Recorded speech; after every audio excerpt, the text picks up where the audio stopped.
ce wata jaruman Instagram don komai take yi sai dai a Instagram ba shirye-shiryen fina-finai ba. To duba da irin yadda ta kware wurin aikata bidiyoyi na badala da kuma aika sakonnin shaidan ga al'umma, to hakan ya sanya ƙungiyar mu ta malamai ta miƙe tsaye domin maka ta kotu, saboda gaskiya muna ganin ta karɓi wata cikakkiyar kwangila wadda za ta rubuta addinin musulunci da kuma kawo rudani a cikin wannan addini. Dan wannan abun ya ba wa duniya mamaki ganin yadda aka ce musulma wadda take da addini take kuma da tsoron Allah ta zo ta aikata irin wannan. Ba mijinki ba, ba dan uwanki ba, ba wani shaƙiƙi ba, to ko da shaƙiƙinki ne bai kama, ko da mijin naki ne bai kamata a haska wa duniya wannan bidiyo ba. Kina kwance akan gado, kowanne sashi kowanne gaba a jikinki sai da ya daddanna, kuma wannan abu ya saba wa addinin musulunci kuma ya saba wa ƙa'idar musulunci. Domin haka wallahi ba za mu bari ba, za mu tabbatar da an ɗauki matakin da ya dace. Da mun gama shirya alƙalaman rubuce-rubucen da za mu yi, za mu maka ki a gaban kotu.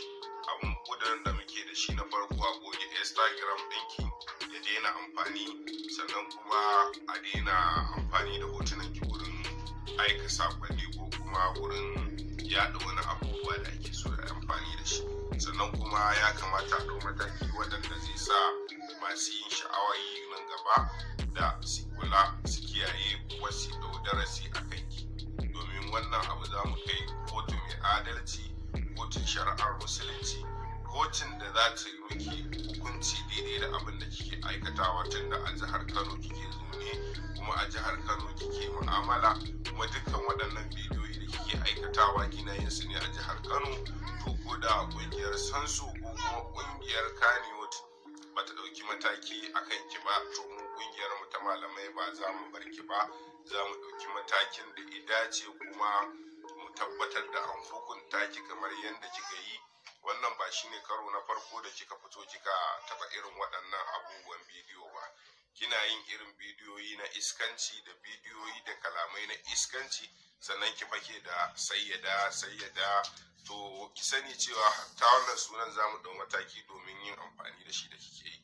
Sunaye ne na manyan mutane, kuma sunaye ne mai daraja a musulunci, kuma suna ne mafi daraja a sunayen mata, saboda ke amfani da wannan ki rinka hawa waƙoƙin yabo kina ta ƙoƙarin samun kuɗi da su, ko kuma kin samu kuɗi da su, sannan kuma daga baya ki zo ki rinka aikata iskanci da baɗala da abin da kika ga dama.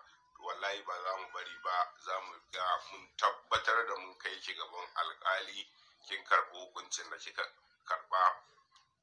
Roƙon da muke da shi shine za mu bayyana wa alƙali irin abubuwan da kika yi. Muna da abubuwan da kika yi tun a baya, hatta tun daga kan bidiyo da kike yi, da kan hotuna, da kan kalaman da kike yi, to duk mun tattara su, ba wai mun zuba miki ido ba ne.